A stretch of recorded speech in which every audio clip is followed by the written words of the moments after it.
जय विश्वगुरु श्रील प्रभुपाद। ओम अज्ञानतिमिरान्धस्य ज्ञानाञ्जनशलाकया चक्षुरोन्मिलितं येन तस्मै श्रीगुरवे नमः। नमो ॐ विष्णुपादाय कृष्णप्रेष्ठाय भूतले श्रीमते भक्तिवेदान्त स्वामिन्यति नामिने। नमस्ते सारस्वते देवे गौरवाणी प्रचारिणे निर्विशेष शून्यवादी पाश्चात्यदेशतारिणे। जय श्री कृष्ण चैतन्य प्रभु नित्यानंद श्री अद्वैत गदाधरा श्रीवासादि गौरभक्तवृंद। हरे कृष्णा कृष्ण कृष्णा हरे हरे, हरे राम राम राम हरे हरे।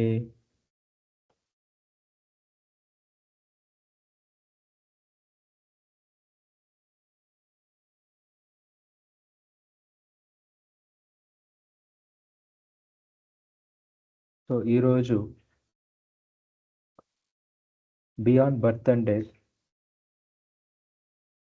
ఇక్కడ నుంచి లాస్ట్ క్లాస్లో ఇక్కడ వరకు చూసుకున్నాం. ఈరోజు ఓం ఇత్యేకాక్షరం బ్రహ్మ వ్యాహరన్ మాం అనుస్మరన్ యః ప్రయాతి త్యజన్ దేహం సయాతి పరమాం గతిం. ఈ యోగ సాధనలో నెలకొని అక్షరాల దివ్య సమాహారమైన పవిత్ర ఓంకారమును జపించిన తర్వాత మనిషి దేవదేవుడైన నన్ను తలచి దేహాన్ని త్యజిస్తే నిశ్చయముగా ఆధ్యాత్మిక లోకాలకు చేరుకుంటాడు. ఈ ప్రకారంగా ఇంద్రియాలన్నిటినీ వాటి బాహ్య కర్మల నుండి విరమించి విష్ణుమూర్తి రూపము పై ధ్యానం నిలపాలి. మనస్సు అతి చంచలమైనది, కానీ దాని హృదయమందలి భగవంతునిపై స్థిరపరచాలి. మనస్సును హృదయములో స్థిరపరిచి ప్రాణవాయును శీర్షాగ్రానికి చేరిస్తే మనిషి యోగ పూర్ణత్వాన్ని సాధిస్తాడు. So beyond birth and death ఈ బుక్లో, ఈ పుస్తకంలో ప్రభుపాద్ వారు 8వ చాప్టర్ 8వ అధ్యాయం భగవద్గీత నుంచి ఎక్స్ప్లెయిన్ చేస్తున్నారనమాట. సో మనము లాస్ట్ చాప్టర్లో చూసే ఉన్నాం. మన లక్ష్యం ఏంటి, మన లక్ష్యాన్ని క్లియర్గా వివరించారనమాట లాస్ట్ చాప్టర్లో. ఏమని? ఆ ధామానికి చేరుకోవడం, ఈ జన్మ మృత్యు జర వ్యాధుల నుంచి బయటకు వెళ్ళి భగవద్ధామానికి చేరుకోవడం. సో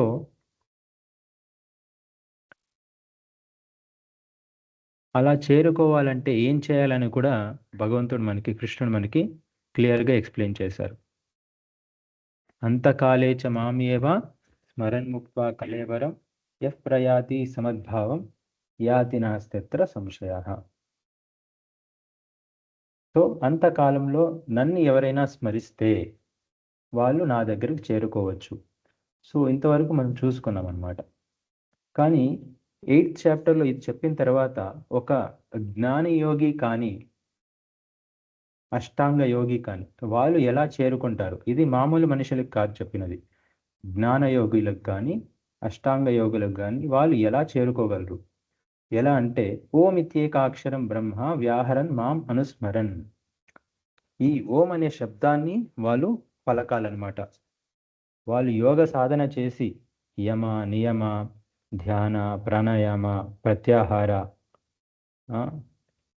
ధారణ సమాధి, ఇది యోగా ల్యాడర్. ఈ యోగా అనేది వాళ్ళు చేసి యోగ సాధనలో వాళ్ళు ఆ ప్రక్రియ అంతా చేసి వాళ్ళు ఇంద్రియాలన్నిటినీ కంట్రోల్ చేసుకోవాలి. ఇంద్రియాలన్నింటినీ బాహ్య కర్మల నుండి విరమించుకోవాలన్నమాట. విరమించుకొని విష్ణుమూర్తిపై ధ్యానము నిలపాలి. సో ఇప్పుడు చూడొచ్చు, నిరాకారవాదులు ఒక లైట్, ఏదైనా ఒక నిరాకార రూపం, ఒక కాంతి మీద వాళ్ళు వాళ్ళ మనసుని ధ్యానిస్తారు అంతే. కానీ ఇక్కడ ఏం చెప్పారంటే ఈ జ్ఞానయోగులు ఎవరైతే ఉంటారో వాళ్ళు విష్ణుమూర్తి రూపంపై ధ్యానము నిలపాలి. ఇక్కడ క్లియర్గా చెప్పారనమాట. సో మాయావాదులకు నిరాకారవాదులకు ఇక్కడ చెప్పిన ఇది.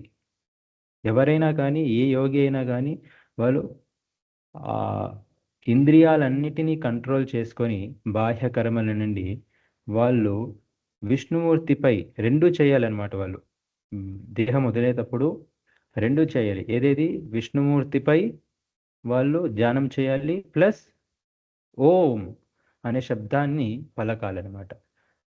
అలా పలికి వాళ్ళ ప్రాణాయువుని శిరస్సు పైకి తీసుకువెళ్ళి అక్కడికి వాళ్ళు అనుకున్నది సాధిస్తారనమాట. ఇంద్రియాలన్నిటినీ కంట్రోల్ చేసుకోవాలి, వాటి వాటి కర్మల నుండి కంట్రోల్ చేసుకోవాలి. తర్వాత వాళ్ళ ఆయువుని కూడా కంట్రోల్ చేసుకునేంత శక్తిని కలిగించి వాళ్ళు ఆ శిరస్సు పైకి తీసుకొచ్చి అప్పుడు ఎవరిని ధ్యానించాలి? విష్ణుమూర్తిని ధ్యానించాలి. అప్పుడు ఏం జరుగుతుందంటే వాళ్ళు ఆ యోగ పూర్ణత్వాన్ని సాధిస్తారనమాట. ఇప్పుడు నెక్స్ట్ ఇక్కడ చూస్తే ఈ స్థితిలో యోగి తానెక్కడకు వెళ్ళాలో నిర్ణయించుకుంటాడు. భౌతిక జగత్తులో అనేకమైన లోకాలు ఉన్నాయి. ఈ జగత్తుకు పరంగా ఆధ్యాత్మిక జగత్తు ఉంది. ఈ స్థానాలను గురించిన సమాచారము వేదవాజ్మయం నుండి యోగులకు తెలుస్తుంది. అమెరికాకు వెళ్ళేవాడు ఆ దేశము గురించిన సమాచారాన్ని పుస్తకాలు చదివి తెలుసుకున్నట్లుగా వేదవాజ్మయాన్ని చదవడం ద్వారా మనిషి ఆధ్యాత్మిక లోకాలను గురించిన జ్ఞానాన్ని కూడా తెలుసుకుంటాడు.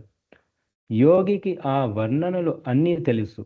ఆ విధంగా అతడు తనకు నచ్చిన ఏ లోకానికైనా ఎటువంటి రోదసీ నౌకల సహాయం లేకుండానే చేరుకోగలుగుతాడు. ఇతర లోకాలకు చేరడానికి యాంత్రికంగా రోదిశయానం చేయడమే పద్ధతి అంగీకరించబడలేదు. చాలా సమయం, శ్రమ, ధనము వెచ్చించి కొందరు మానవులు రోదసి నౌకల వంటి భౌతిక విధానాల ద్వారా ఇతర లోకాలకు చేరగలిగిన అది ఎంతో కష్టముతో కూడుకున్నది, ఆచరణకు అసాధ్యమైనది అయి ఉంటుంది. ఏది ఏమైనా యాంత్రికమైన పద్ధతుల ద్వారా ఈ భౌతిక విశ్వాన్ని దాటిపోవడం అసాధ్యం. సో ఆ యోగి, ఇంద్రియాలన్నీ కంట్రోల్ చేసుకున్న యోగి, ఆ వాయువును కంట్రోల్ చేసుకోగలిగిన యోగి అప్పుడు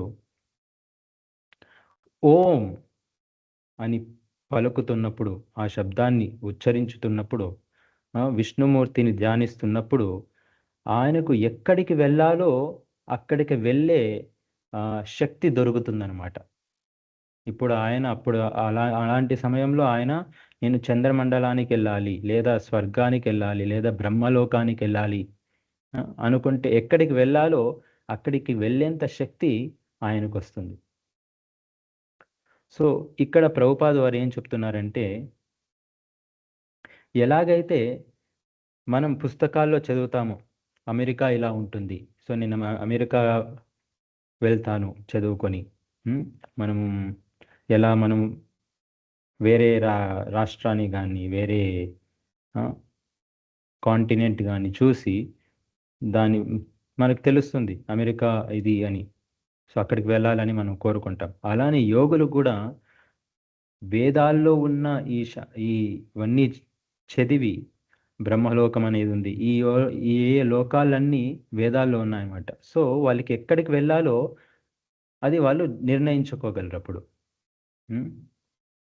సో మనం ఇప్పుడు చూస్తే మోడర్న్ సైంటిస్ట్ నెక్స్ట్ మార్స్కి వెళ్ళాలి, మూన్కి వెళ్ళాలి అని మెకానికల్గా వాళ్ళు ట్రై చేస్తారు. కానీ ఈ యోగులు అలాంటి ఏ మెకానికల్ శాటిలైట్ కానీ ఎలాంటి నౌక సహాయం లేకుండానే వాళ్ళు ఇలా యోగా ల్యాడర్ ఇదంతా పాటించి ఆ సాధన యొక్క సిద్ధితో, ఆ యోగ సాధన యొక్క సిద్ధితో వాళ్ళు ఎక్కడికి వెళ్ళాలో అక్కడికి వెళ్ళొచ్చు అన్నమాట. ఇది యోగులకి చాలా ఈజీ, అసాధ్యమైనది కాదు. కానీ యాంత్రిక యాంత్రిక పరంగా అంటే మిషనరీ ద్వారా నువ్వు వెళ్ళాలనుకోండి, అది చాలా అసాధ్యం. ఎక్కడికి చంద్రమండలానికి వెళ్ళాలైనా, వేరే లోకానికి ఎక్కడికి వెళ్ళాలైనా అది చాలా అసాధ్యం. ఇంకా ఇక్కడ ప్రభుపాద ఏం చెప్తారో చదువుదాం. ఉన్నత లోకాలకు చేరడానికి సాధారణంగా అంగీకరించవలసిన పద్ధతి ధ్యాన యోగ పద్ధతి లేక జ్ఞాన పద్ధతి. ఏదేని భౌతిక లోకానికి చేరడానికి భక్తి యోగ పద్ధతిని ఉపయోగించకూడదు. అయినా కృష్ణ భక్తులకు ఈ భౌతిక జగత్తులోని ఏ లోకం పైనను అభిరుచి ఉండదు. ఎందుకంటే భౌతిక జగత్తులోని ఏ లోకంలో ప్రవేశించిన జన్మ మృత్యు జరా వ్యాధులనే 4 విషయాలు తప్పకుండా ఉంటాయని వారికి తెలుసు. ఉన్నత లోకాలలో జీవన పరిమాణము భూలోకము పైన కన్నను అతి దీర్ఘంగా ఉండవచ్చును, కానీ మృత్యువు మాత్రము తప్పనిసరిగా ఉంటుంది. ఏ లోకాలలోనైతే జన్మము మృత్యువు ముసలితనము వ్యాధి ఉంటాయో వాటిని మనము భౌతిక లోకము అంటాము. కాగా జన్మ మృత్యు జరా వ్యాధులు లేనట్టి లోకమే ఆధ్యాత్మిక లోకము. బుద్ధిమంతులైన వారు భౌతిక జగత్తులోని ఏ లోకానికి చేరే యత్నము చేయరు. సో ఇక్కడ ఏం చెప్తున్నారంటే ధ్యానయోగం జ్ఞానయోగం ద్వారా ఉన్నత గ్రహాలకు వెళ్ళవచ్చు. ఇలా యమ నియమ ప్రాణాయామ ప్రత్యాహార ధారణ సమాధి ఇలాంటి యోగ పద్ధతిని ఉపయోగించుకొని ఇది యాక్చువల్లీ చాలా కష్టమైన పద్ధతి. ఇంద్రియాలని అన్నీ కంట్రోల్ చేసుకొని ఆ ప్రాణవాయువును నీలో ఉండే కంట్రోల్ చేసుకొని శిరస్సు మీదకు తెచ్చేంత శక్తి నీకు ఆ పద్ధతి ద్వారా నువ్వు ఎన్నో ఏళ్ళు నువ్వు తపస్సు చేసి ఇలాంటివన్నీ చేయాలన్నమాట. కానీ ఇక్కడ ప్రభుపాద ఏం చెప్తున్నారంటే ఇవన్నీ చేసేవాళ్ళు ఎవరు? ధ్యాన యోగులు, జ్ఞాన యోగులు. వాళ్ళు ఉన్నత గ్రహాలకు వెళ్ళాలనుకుంటారనమాట, వేరే గ్రహాలకు వెళ్ళాలనుకుంటారు. కానీ భక్తి యోగులు ఏ భౌతిక గ్రహాన్ని కోరుకోరు. ఎవరైతే భక్తులు ఉంటారో వాళ్ళు నేను ఇక్కడ చంద్రమండలానికి వెళ్ళాలి, నేను బ్రహ్మలోకానికి వెళ్ళాలి, తపలోకానికి వెళ్ళాలి, జనలోకానికి వెళ్ళాలి, ఏ లోకంకి వాళ్ళు కోరుకోరు. ఎందుకంటే ఏ గ్రహమైనా సరే భౌతిక లోకంలో ఉన్నంత వరకు జననం, వృద్ధాప్యం, మరణం, వ్యాధి ఇవన్నీ తప్పవన్నమాట. జీవితం ఎంత పొడవుగా ఉన్నా మరణం తప్పదు. ఫర్ ఎగ్జాంపుల్, ఉదాహరణకు భిన్నమైన వాతావరణాలకు భిన్నమైన శరీరాలు కావాలి. నీటిలో జీవించాలంటే జలజీవి శరీరం కావాలి. మనకు తెలుసు, ఇప్పుడు నీటిలో మనం ఉండాలంటే శరీరం కావాలి. సో వేరే గ్రహాలకు వెళ్ళాలంటే కూడా ఆ గ్రహాలకు అనుకూలంగా ఉండే శరీరం మనకు కావాలి. ఎవరైనా ఈ మిషనరీ పట్టుకొని శాటిలైట్ ద్వారా వేరే గ్రహానికి వెళ్ళాలనుకుంటే వాళ్ళు అక్కడ ఉండలేరన్నమాట. తక్షణం వెళ్ళిన వెంటనే అక్కడ వాళ్ళు చనిపోతారు. ఎందుకంటే ఆ గ్రహంలో ఉండే క్లైమేట్కి వీళ్ళ బాడీ సూట్ కాదు, ఈ శరీరం సూట్ కాదనమాట. కానీ యోగులకి, ఈ ధ్యాన యోగులకి, జ్ఞాన యోగులకి వీళ్ళకి పాసిబుల్. ఎందుకంటే వీళ్ళు ఇంత యోగ సిద్ధిని సాధించారు కాబట్టి ఆ చనిపోయేటప్పుడు, ఆ శరీరం వదిలేటప్పుడు ఓం అనే అక్షరాన్ని మళ్ళీ విష్ణుమూర్తి పైన వాళ్ళు ధ్యానించారు కాబట్టి వాళ్ళకి ఈ శక్తి ఉంటుందన్నమాట. తర్వాత వేరే గ్రహాలకు ఎక్కడ వెళ్ళినా ఆ గ్రహానికి తగ్గట్టుగా వాళ్ళకి ఆ శరీరం అనేది వస్తుంది. కానీ భక్తి యోగులు, ఇక్కడ ప్రభుపాద చెప్పేది, భక్తి యోగులు ఏ గ్రహానికి వెళ్ళడానికి కోరుకోరు. ఎందుకు? నువ్వెక్కడైనా వెళ్ళు, ఆ బ్రహ్మ భువనాల్లోక పునరావర్తిను అర్జున. ఆ బ్రహ్మ భువనాల్లోక ఏ బ్రహ్మలోకాన్ని నుంచి కింద పాతాళ లోకం వరకు ఎక్కడికి వెళ్ళినా జన్మ మృత్యు జర వ్యాధి అనేది తప్పదు. డ్యూరేషన్ ఓకే, బ్రహ్మలోకంలో ఉండేవాళ్ళు లేదా స్వర్గలోకంలో ఉండేవాళ్ళు, వాళ్ళకి మనకు 6 నెలలు, అక్కడ టైం చాలా స్లోగా పోతుంది, ఇక్కడ టైం చాలా ఫాస్ట్గా వెళ్తుంది అనమాట. సో భక్తి యోగులు ఎక్కడికి, ఏ గ్రహానికి వెళ్ళడానికి కోరుకోరు. ఎందుకంటే ఏ గ్రహానికి వెళ్ళినా జననం, మరణం, వృద్ధాప్యం, వ్యాధి ఇవి తప్పవన్నమాట. అన్ని గ్రహాలు దీని కింద ఉండేటివి అనమాట. సో సో అది ఇక్కడికి ఈ పారాగ్రాఫ్లో చెప్పబడింది. ఎవడేని యాంత్రిక విధానము ద్వారా ఉన్నత లోకాలకు చేరాలని యత్నిస్తే శీఘ్రమే మరణము కలుగుతుంది. ఎందుకంటే వాతావరణములోని తీవ్ర మార్పులను శరీరం తట్టుకోలేదు. కానీ మనిషి యోగ పద్ధతి ద్వారా ఉన్నత లోకాలకు చేరే యత్నము చేస్తే ప్రవేశానికై తగిన దేహాన్ని పొందుతాడు. దీనిని మనము ప్రత్యక్షముగా నేలపై చూడవచ్చును. సముద్రములో అంటే నీళ్లలో జీవించడము మనకు అసాధ్యం. అలాగే జలచరాలకు ధరణిపై జీవించడము అసాధ్యం. ఒక ప్రత్యేక స్థానములో జీవించడానికి ప్రత్యేకమైన దేహము ఉండాలనేదే ఈ లోకములోనే కనిపిస్తున్నట్లు ఇతర లోకాలలో ప్రత్యేకమైన దేహము అవసరమవుతుంది. ఉన్నత లోకాలలో దేహాలు భూమిపైన కంటే దీర్ఘకాలము జీవిస్తాయి. భూమిపై 6 నెలల కాలము ఉన్నత లోకాలలో పులింగాన్ని శీర్షాగ్రానికి చేరడంలోనే యోగ పరిపూర్ణత నెలకొని ఉంటుంది. దీనిని సాధించిన యోగి తన కోరికను అనుసరించి ఈ భౌతిక జగత్తులోని ఏ లోకానికైనా చేరుకోగలుగుతాడు. యోగికి చంద్రుడంటే ఏమిటో తెలుసుకోవాలనుకుంటే అక్కడికి వెళ్ళగలడు, లేదా ఉన్నత లోకాలను ఇష్టపడితే అక్కడికి వెళ్ళగలడు. ఇది అచ్చము మనం ధరణి పైన న్యూయార్క్, కెనడా లేదా ఇతర నగరాలకు ప్రయాణికులు వెళ్ళడం వంటిదే. భూమిపైన ఎక్కడికి వెళ్ళినా అదే వీసా సుంకము విధించే పద్ధతులు ఉండడం కనిపిస్తుంది. అదేవిధంగా భౌతిక లోకాలు అన్నింటిలోనూ జీవునికి జన్మ, మృత్యు, జరా, వ్యాధులు కొనసాగుతున్నట్లు కనిపిస్తుంది. సో నేను అప్పుడే చెప్పినట్టు ఇక్కడ ప్రభుపాద ఏం చెప్తున్నారంటే మళ్ళీ సేమ్ యాంత్రిక పద్ధతిలో నువ్వు ఒకవేళ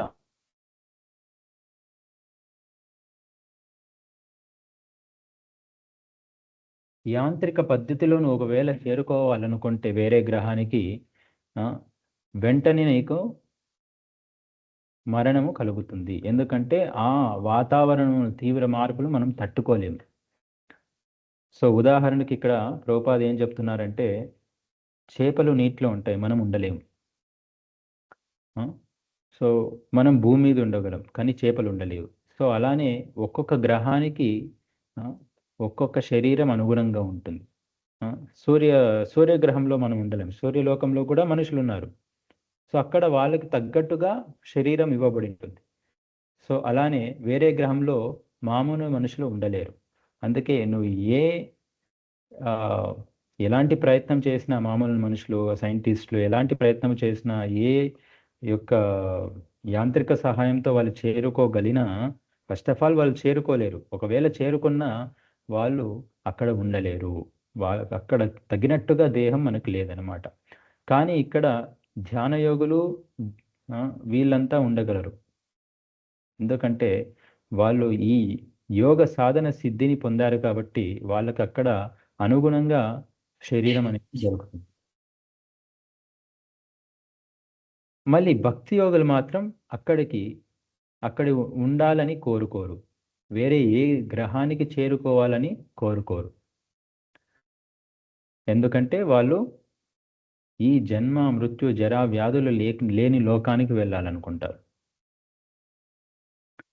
నెక్స్ట్ చూస్తే ఇక్కడ ఓం ఇత్యేకాక్షరం బ్రహ్మ. మరణ సమయంలో యోగి ఓంకారమును ఉచ్చరించవచ్చును. అది దివ్యనాద సంగ్రహ రూపం. యోగి ఈ నాదధ్వని చేస్తూ అదే సమయంలో శ్రీకృష్ణుని, విష్ణువుని స్మరిస్తే మహోన్నతమైన లక్ష్యాన్ని సాధిస్తాడు. మనుస్మరన్. మనస్సును విష్ణువుపై లగ్నము చేయడమే యోగ విధానం. నిరాకారవాదులు భగవంతునికి ఏదో రూపాన్ని ఊహిస్తారు, కానీ సాకారవాదులు దానిని ఊహించరు, నిజంగా చూస్తారు. మనిషి ఆ దేవదేవుని ఊహించినా లేదా నిజంగా చూసినా తన మనస్సును శ్రీకృష్ణ రూపము పైననే లగ్నము చేయాలి. అన్యచేతా సతతం యోమాం స్మరతి నిత్యశః తస్యాహం సులభః పార్థ నిత్యయుక్తస్య యోగినః. సో ఈ 8వ అధ్యాయంలో చూసుకుంటే కృష్ణుడు ఏమేం చెప్తున్నాడు స్టార్టింగ్ నుంచి అంటే, అర్జునుడు అడిగిన ప్రశ్నలకు సమాధానమిస్తున్నాడు అనమాట. కిం తద్ బ్రహ్మ కిమధ్యాత్మం కిం కర్మ పురుషోత్తమ. కిం తద్ బ్రహ్మ, బ్రహ్మన్ అంటే ఎవరు, ఏంటి? కిమధ్యాత్మం, ఆధ్యాత్మం అంటే ఏంటి? కిం కర్మ, కర్మ అంటే ఏంటి? ఓ పురుషోత్తమ, ఇవన్నీ ఏంటి? సో థర్డ్ వర్స్లో 8th చాప్టర్ 8వ అధ్యాయం 3వ శ్లోకంలో శ్రీకృష్ణుడు ఇవన్నిటికన్నీ సమాధానం ఇస్తాడనమాట. బ్రహ్మ అంటే ఆత్మ, బ్రహ్మన్. సో అలా ఒక్కొక్క మనం చేసే పనులు అది కర్మ. సో ఒక్కొక్క దానికి సమాధానం ఇస్తాడు. అలా అని 2వ శ్లోకంలో అర్జునుడు ఈ క్వశ్చన్ అడుగుతాడనమాట. ప్రయాణకాలే, మనము చనిపోయినప్పుడు తర్వాత ఎక్కడికి వెళ్తాము, ఎక్కడికి వెళ్ళాలో ఎవరు డిసైడ్ చేస్తారు, ఎలా డిసైడ్ చేసుకోగలం? ఇవన్నీ అడిగినప్పుడు కృష్ణుడు అందుకే ఇవన్నీ చెప్తున్నారనమాట. ఎవరు ఎక్కడికి వెళ్ళగలరు, ఎలా వెళ్ళగలరు. సో యోగి గురించి మనం ఆల్రెడీ 6వ అధ్యాయంలో చూసినట్టు సేమ్ ఇక్కడ కూడా అదే చెప్తున్నారు. ఓం ఇత్యేకాక్షరం బ్రహ్మ. మరణ సమయంలో యోగి ఓంకారమును ఉచ్చరించవచ్చును. అది ఉచ్చరించి శ్రీకృష్ణుని ధ్యానం చేస్తూ ఆయన ప్రాణవాయుని, ఇంద్రియాలని అన్నీ కంట్రోల్ చేసుకొని అక్కడి నుంచి వాళ్ళు ఎక్కడికైనా వెళ్ళగలరు. నిరాకారవాదులు భగవంతునికి ఏదో రూపాన్ని ఊహిస్తారు, కానీ భక్తులు, సాకారవాదులు, యోగులు ఎవరిని మన దేవుని నిజంగా చూస్తారనమాట. సో అది కృష్ణుడు ఇలా చెప్తారు. ఓ పార్థకుమార, పృథకుమార, క్రమము తప్పకుండా నన్ను నిరంతరము స్మరించేవానికి అతని స్థిరమైన భక్తియుత సేవ కారణంగా నేను సులభంగా లభిస్తాను. తాత్కాలిక జీవితముతో, తాత్కాలిక సుఖముతో, తాత్కాలిక సౌకర్యాలతో సంతృప్తి చెందే వారికి తెలివి కల వారిగా భావించకూడదు. కనీసము భగవద్గీతను అనుసరించిన వారు బుద్ధిహీనులు. గీత అభిప్రాయాన్ని బట్టి అల్పమేధస్సు కలవారే తాత్కాలిక విషయాలలో అభిరుచి కలిగి ఉంటారు. మనము నిత్యులము. స్ఫులింగాన్ని శీర్షాగ్రానికి చేరడంలోనే యోగ పరిపూర్ణత నెలకొని ఉంటుంది. దీనిని సాధించిన యోగి తన కోరికను అనుసరించి ఈ భౌతిక జగత్తులోని ఏ లోకానికైనా చేరుకోగలుగుతాడు. యోగికి చంద్రుడు అంటే ఏంటో తెలుసుకోవాలంటే అక్కడికి వెళ్ళగలడు. ఇది రిపీట్ అనిపిస్తుంది.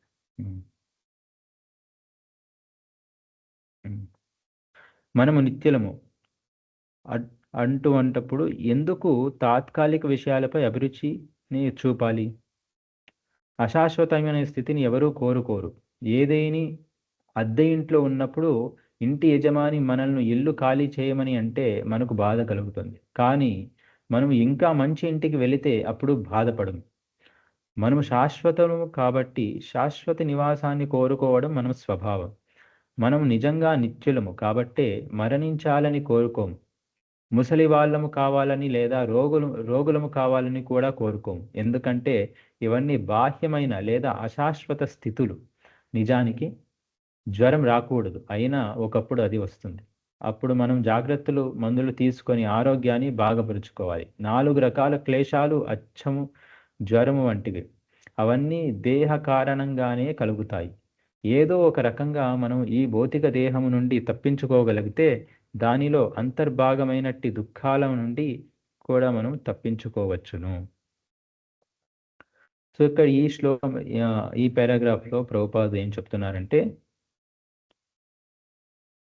ఎవరైతే అనన్యచేతా సతతం, కృష్ణుడు చెప్పేది, క్రమం తప్పకుండా ఎవరు నన్ను స్మరిస్తే, అతని ఆ స్థిరమైన భక్తి సేవతో ఉంటే ఆ కారణంగా నేను సులభంగా లభిస్తాను. నన్ను చేరుకోవడం చాలా సులభం. సో భక్తులు ఎలా ఆలోచిస్తారు, ఇంతవరకు మనం యోగి ఎలా ఆలోచిస్తారో చూసామన్నమాట. వాళ్ళకు చంద్రమండలం చేరాలనుకుంటే చంద్రమండలం వాళ్ళు అప్పుడు శరీరాన్ని విడిచేటప్పుడు అక్కడ కోరుకోవచ్చు. సో అక్కడికి వెళ్తారు. సో ఎక్కడ కోరుకుంటే అక్కడికి వెళ్ళే శక్తి వాళ్ళకు వస్తుంది, ఎందుకంటే యోగ సాధన సిద్ధి చేయడం వల్ల. బట్ భక్తులు అలాంటి వేరే వేరే గ్రహాలను కోరుకోరు, ఎందుకంటే ఎక్కడికి వెళ్ళినా జన్మ మృత్యు జరా వ్యాధులు తప్పనిసరి. నువ్వు ఏ బ్రహ్మలోకానికి నుంచి కింద వరకు ఎక్కడ వరకు వెళ్ళినా ఏ లోకంలోనైనా ఇవి తప్పనిసరి.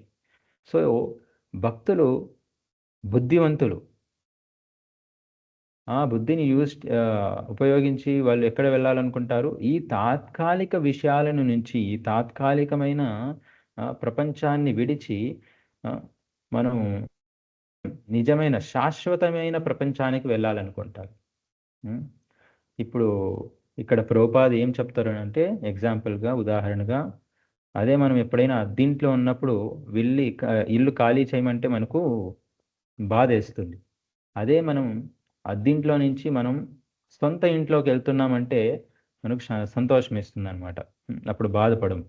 సో అలానే ఈ ఈ శరీరంలో మనం బంధింపబడి ఉన్నాం, ఇది అద్దె ఇల్లు ఉన్నట్టు.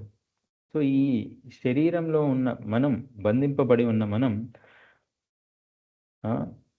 ఒక శాశ్వతమైన శరీరంలోకి వెళ్తే ఎలాంటి సంతోషం కలిగిస్తుంది. ప్రభుపాద దీనికి ఒక ఎగ్జాంపుల్ చెప్తారు.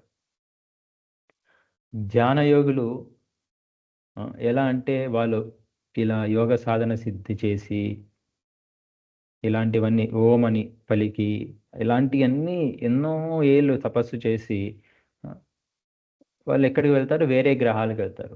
ప్రభుపాద ఏం చెప్తారంటే దీని గురించి, నువ్వు జైల్లో ఉన్నప్పుడు ఆ జైల్లో కింద ఫ్లోర్ నుంచి పైన ఫ్లోర్ వాళ్ళు వెళ్ళినట్టు ఇది.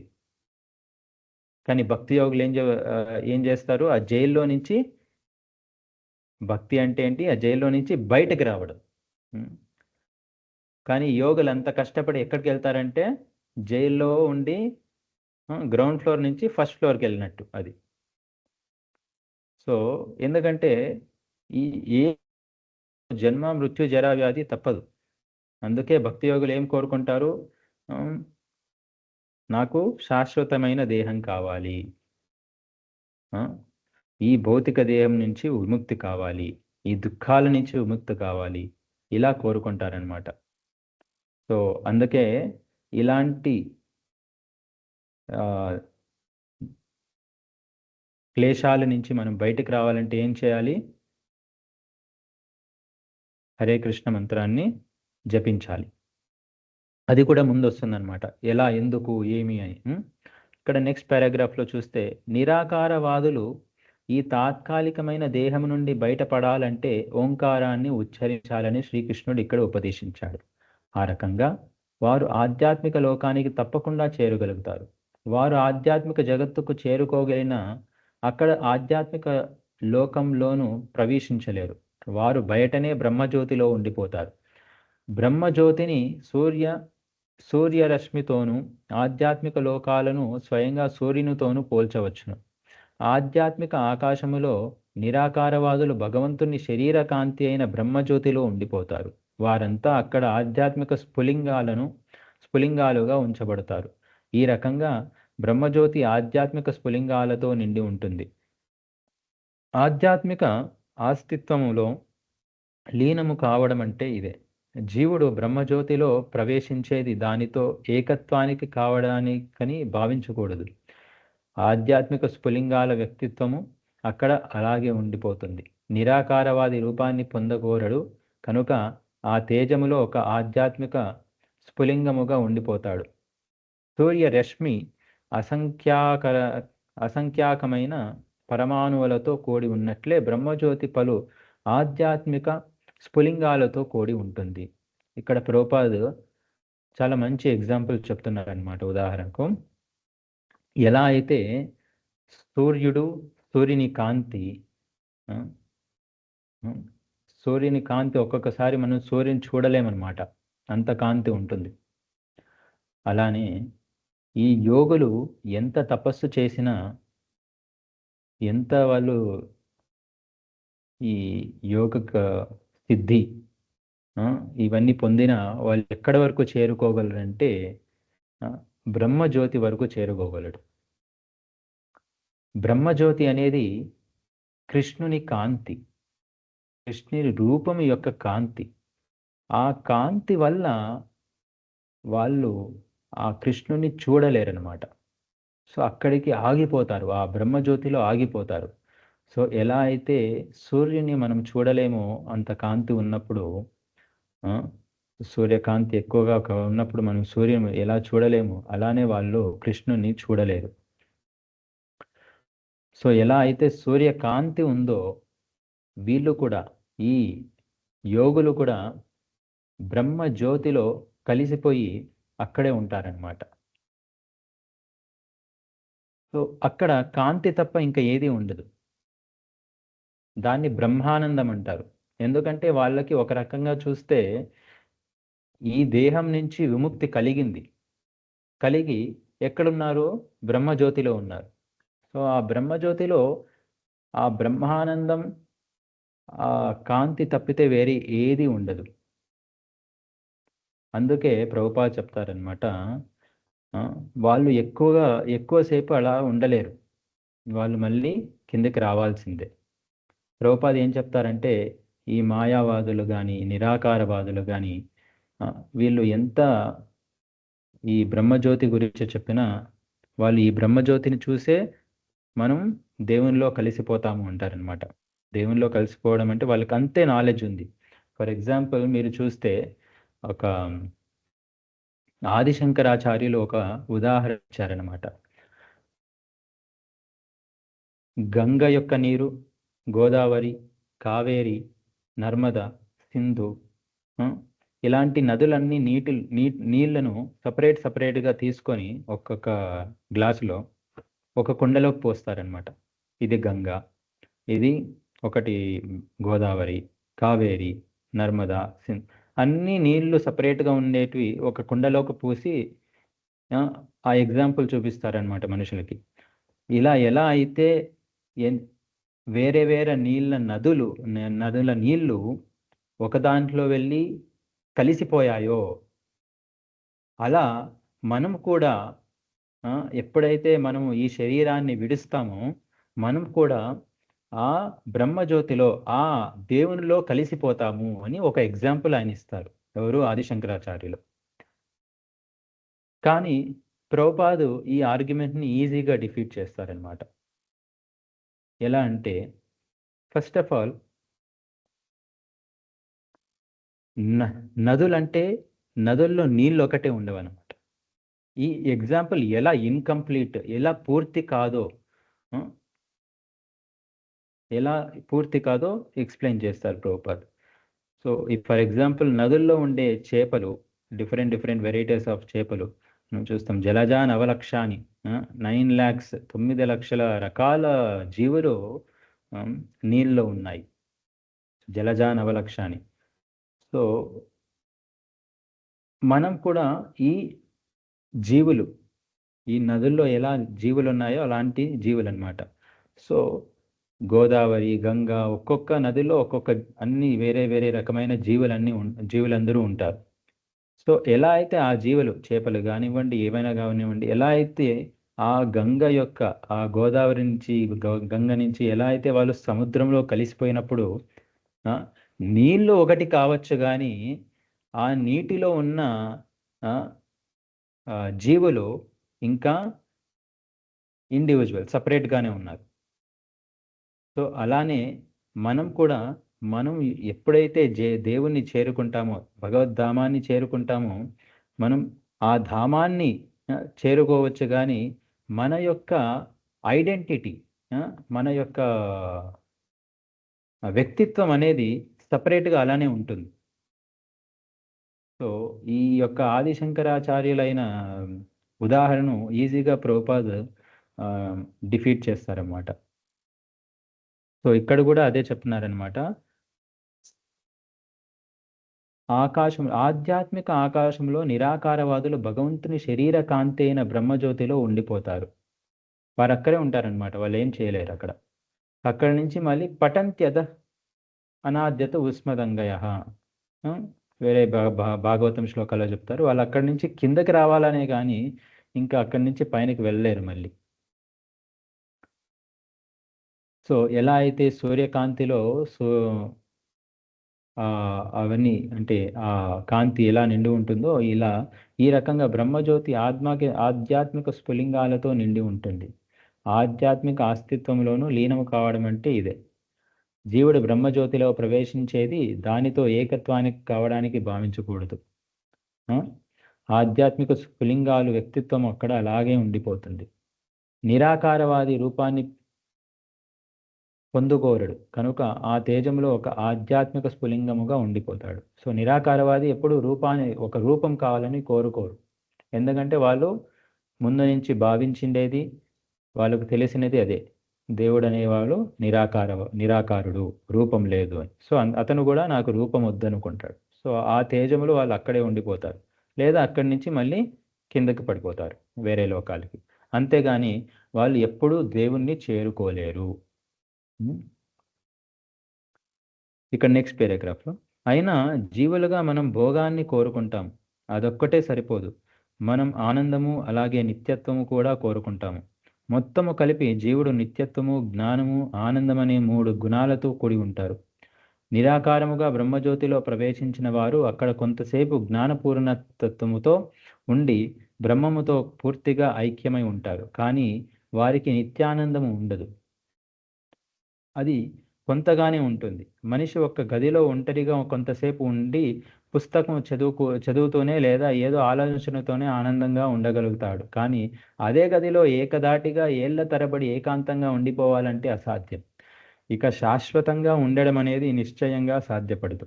కనుక నిరాకారంగా భగవంతునితో లీనమయ్యేవారు ఏదో సాంగత్యాన్ని పొందడానికి తిరిగి భౌతిక జగత్తులోకి పతనం చెందే అవకాశం ఎంతేని ఉన్నది. ఇది శ్రీమద్ భాగవత వచనము. వ్యోమగాములు వేల కొలది మైళ్ళు ప్రయాణించిన ఒకానొక గ్రహంపై విశ్రాంతి దొరకకపోతే తిరిగి భూమికే వెనుకకు మరలవలసి ఉంటుంది. ఈ 2 పరిస్థితుల్లోనూ విశ్రాంతి అవసరమవుతుంది. నిరాకార తత్వములో విశ్రాంతి అనిశ్చితము. గొప్ప ప్రయత్నము తరువాత నిరాకారది ఆధ్యాత్మిక ఆకాశములో ప్రవేశించి నిరాకారముగా అయినా ప్రేమతో భక్తితో భగవంతుని సేవించడాన్ని ఉపేక్షించిన కారణంగా భౌతిక జగత్తుకే తిరిగి వస్తాడని శ్రీమద్ భాగవతము అందుకే చెప్పింది. దరిత్రిపై ఉన్నంత వరకు మనము దేవదేవుడైన శ్రీకృష్ణుని ప్రేమించి సేవించడం నేర్చుకోవాలి. అది నేర్చుకుంటే మనం ఆ ఆధ్యాత్మిక లోకాలకి ప్రవేశించగలము. ఆధ్యాత్మిక జగత్తులో నిరాకారవాది స్థానం అశాశ్వతమైనది. ఎందుకంటే ఏకాగిగా ఉండడం వలన అతడు ఏదో సాంగత్యాన్ని పొందడానికి యత్నిస్తాడు. భగవంతునితో రూప సాంగత్యం లేని కారణంగా అతడు తిరిగి భౌతిక జగత్తుకే మరలివలసి బద్ధజీవునితో సాంగత్యాన్ని పొందుతాడు.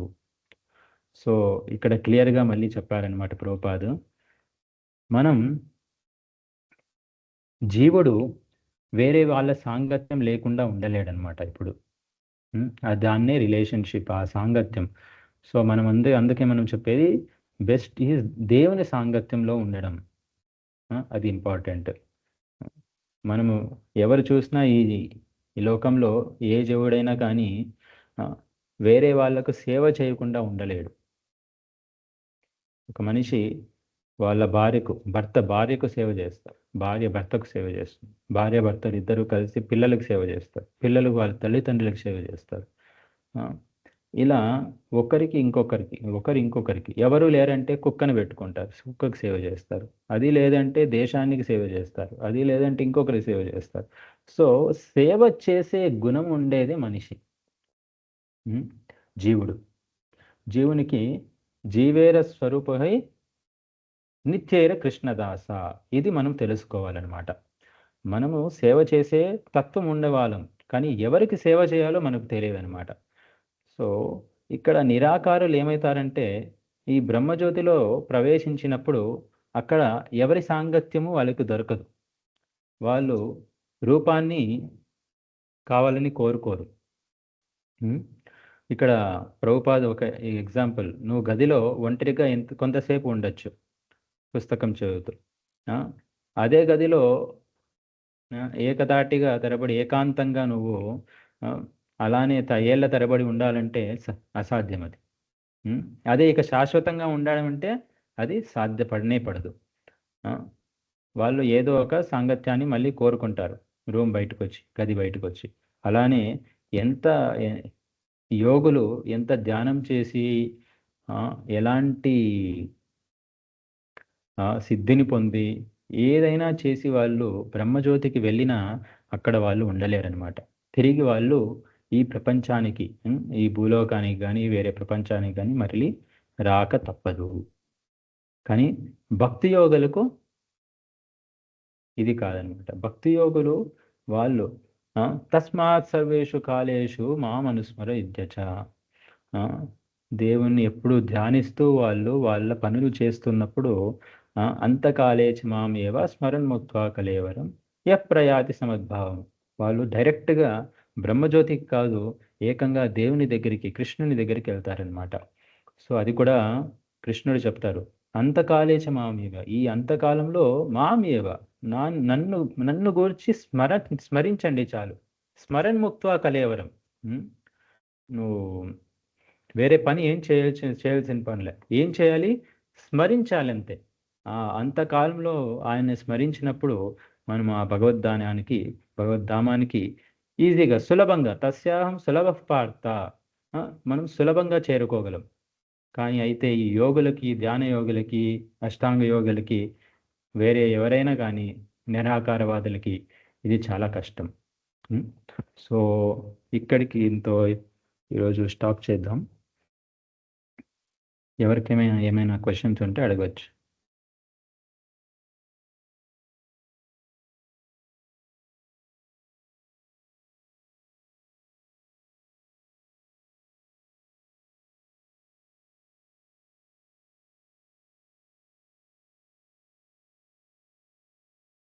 హరే కృష్ణ.